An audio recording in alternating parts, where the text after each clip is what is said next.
Hello my friends and welcome. On this channel I sometimes speak about American politics and politics in general because it influences Ukraine, especially with yesterday's visit of President Volodymyr Zelensky to Washington, D.C., where he met with Donald Trump and they discussed the possible military support of Ukraine even with tomahawks. And I would say that the meeting was, let's say, honestly, not okay for Ukrainian side and for democracy in general.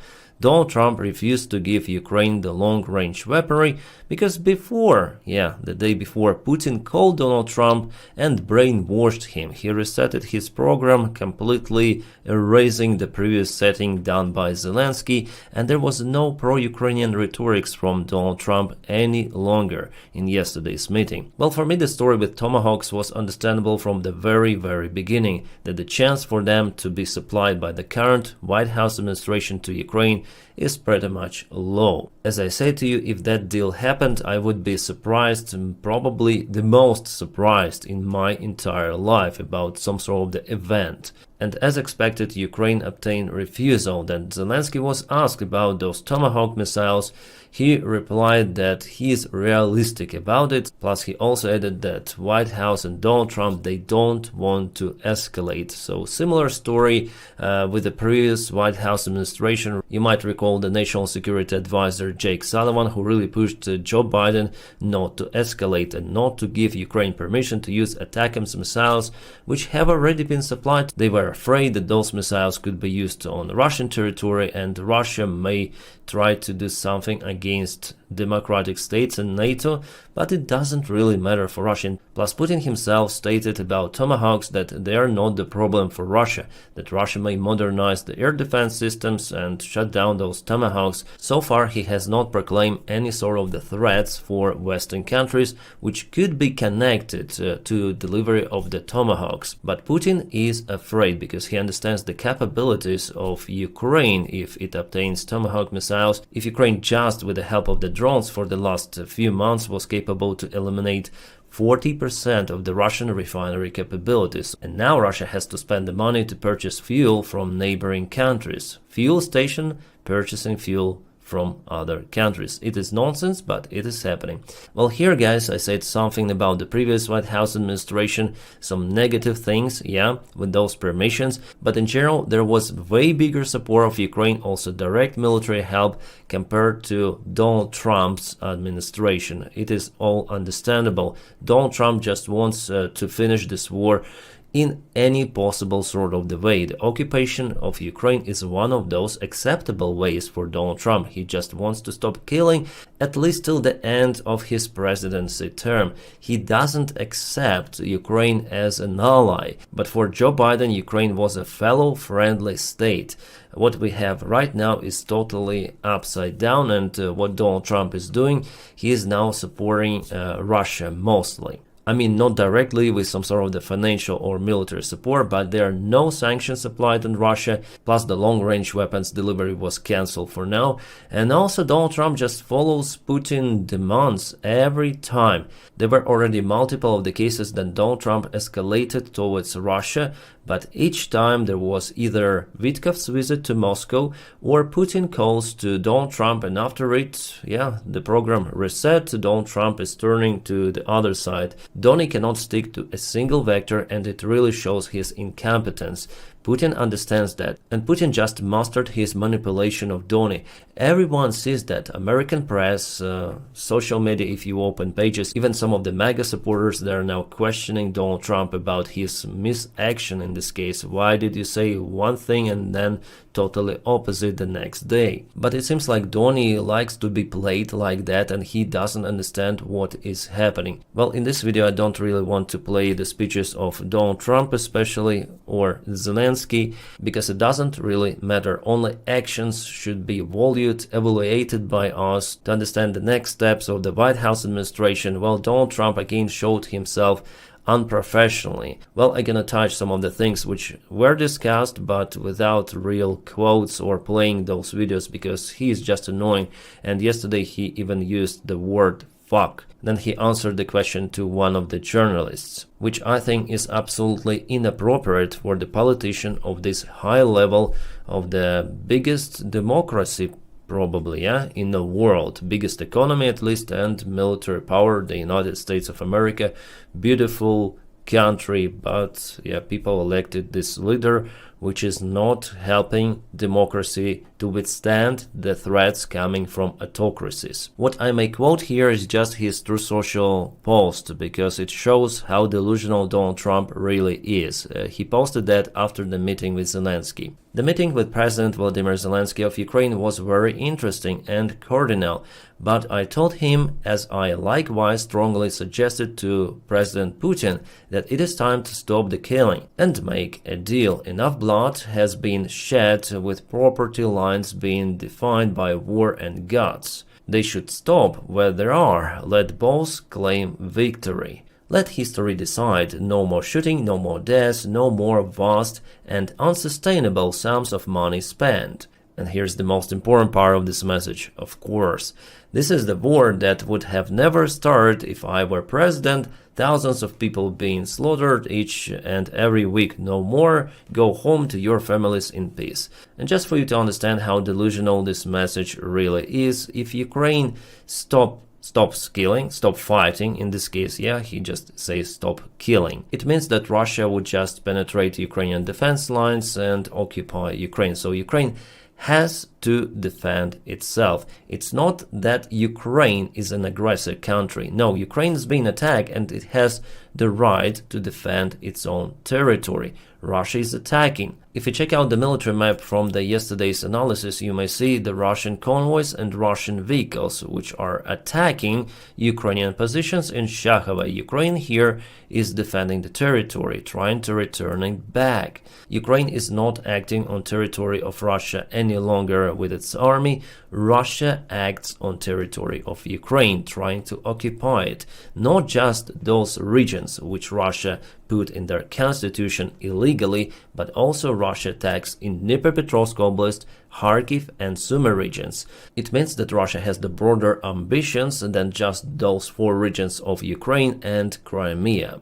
When Donald Trump spoke with Putin the day before yesterday, before his meeting with President Zelensky, Putin told him the same story, that Ukraine should give up the territorial control of Donbas entirely and withdraw the forces. And maybe in this case, Putin might think about the possible ceasefire. How do we know those details? Well, because President Trump said about it to Zelensky and to Ukrainian side in general. Later on it was published by press, some of the details of the talk. So even though then Zelensky agrees on all of the conditions, ceasefire, unconditional one, yeah, on the ground, in the air, in the sea, Russia still wants to get more ground of Ukraine, so there should be talk with Russia, not with Ukraine in this case. But as you saw in this Truth Social post and the rhetorics coming from Donald Trump, he continued to push, as he says, both of the sides. Also, we obtained more details about Putin's and Trump's meeting in Alaska. The Financial Times published a big article about it, and as it was predicted by most of my followers and by me as well, Putin started his conversation with Donald Trump about the unity of Ukraine and Russian people, and that Ukraine is the fake country.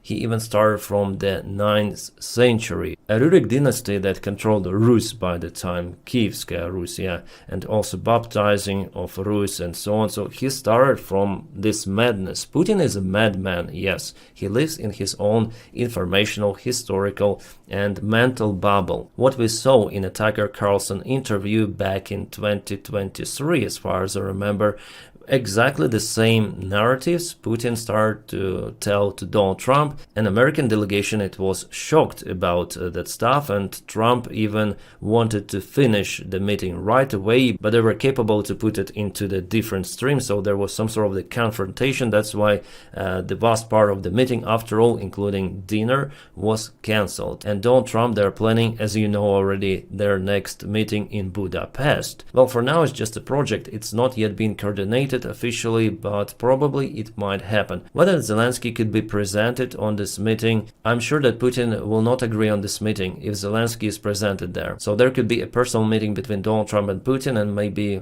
also Orban. Yeah, some people say that it's impossible for Putin to get to Budapest, but for that level of meeting, they're gonna release temporary restrictions on the Russian airplanes and also on Putin himself, because Donny wants it to happen. We see that everyone, Europeans, Ukrainians, Russians, they play with Donny, trying to say how good he really is. Yesterday I got the comments, oh, Zelensky bowed in front of Donald Trump. He didn't bow, he was just pleasant with Donny. That's the strategy of Zelensky, because he doesn't care really about Donny's personality. He wants to obtain the military support for Ukraine, those Tomahawk missiles and something else, like it was with the previous president, direct military support from the United States. It is must-have for Ukraine if we speak about defense, because Europeans, they cannot purchase everything needed for Ukraine. That's why everyone sugarcoats Donald Trump. Europeans, because they need American support in case Russia attacks NATO, and it potentially could be. Many of the European officials and intelligence chiefs, they say about this possible scenario till 2029, till 2030, some say next year, but it could really happen. That's why, yes, Zelensky has to say good things for Donald Trump. As you might remember, they already argued before in Oval Office, and that ruined relations for extensive period of time. So Zelensky actually follows good strategy in this case to speak with that orange idiot. Yes, I may call Donald Trump names because here I tell the things as they are, but I'm not Ukrainian official, so really not at that level even close. Plus, I want to point out my personal opinion on this topic, and I guess the most part of my audience, you agree with me. So what's gonna happen next? Well, Russia will not finish this war. It is already understandable. Russia wants to occupy more Ukrainian territories, and they want to use the meeting with Donald Trump to propel their narratives, to cause Ukraine to surrender territories voluntarily. Those territories which Russia cannot take, even using lots of the military convoy mid-wave attacks.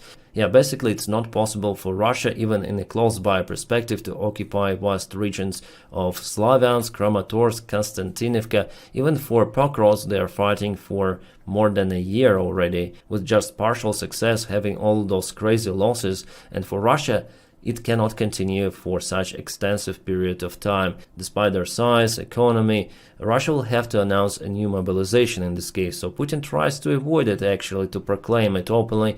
That's why Donald Trump, for him, is this diplomatic weaponry. And Putin uses it very, very effectively, because it's very easy to play Donald Trump, especially for Putin, with this KGB FSB experience that he applies on incompetent real estate scammer who bankrupted his own businesses and now wants to bankrupt the United States of America. But for Ukraine, the task is the same: to defend itself against the Russian aggression.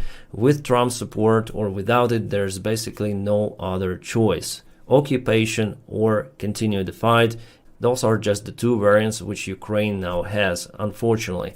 And without American support, if Donald Trump would just exit every sort of the help for Ukraine, well, in this case, Russia would gain more territories and Ukraine will not have enough tools to repel Russian airstrikes. So what Donald Trump could do is just to cause way more losses for Ukrainians, that's it. And partially he's doing it even now, not agreeing on supplies, all of the possible weapons, including Tomahawk missiles. Well, if there is a meeting in Budapest, I expect it to fail almost the same way as it failed in Anchorage, Alaska, because Putin's demands are just not acceptable. First of all, for Ukraine, but America, with Donald Trump, they want to make with Russia deal. Business as usual. That's why they discussed even a tunnel between Chukotka, Russia, and Alaska, United States of America. I mean, seriously, they discussed it. Donald Trump said about it yesterday in a meeting, and he also asked President Zelensky whether he's okay with this idea. Well, Zelensky said, of course not. This proposal was done by Dmitriev actually half a year ago. It became public just 3 days ago, but before they already spoke about this one. And Dmitriev also proposed Elon Musk to finance this construction.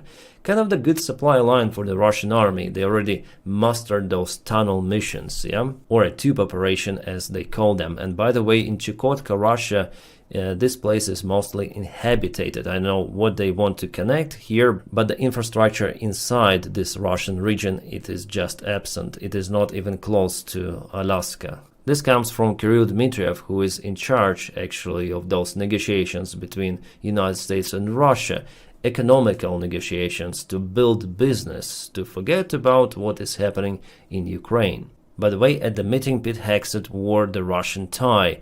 Why is it a Russian tie? Well, because it's called a Russian tie. Russia plain flag tie 2232, he decided to wear it on that meeting. And Zelensky was sitting just in front on the other side of the table. Yeah, just my thoughts on what is happening around, and still I'm positive because Russia has no other choice but to collapse like every empire of that type. This end is absolutely imminent, but unfortunately for that it might take lots of the time. I mean years and years. Especially that Russia is not being pushed really hard by democracies and mostly pushed by Ukraine itself. So glory to Ukraine. My friends, if you want to support the job that I do here, you may follow me on Patreon, the link for it in the video description just below, or support me on membership of this YouTube channel. Thank you guys for making this content possible. I love you all, and I wish you a peaceful sky wherever you are, and have a great time.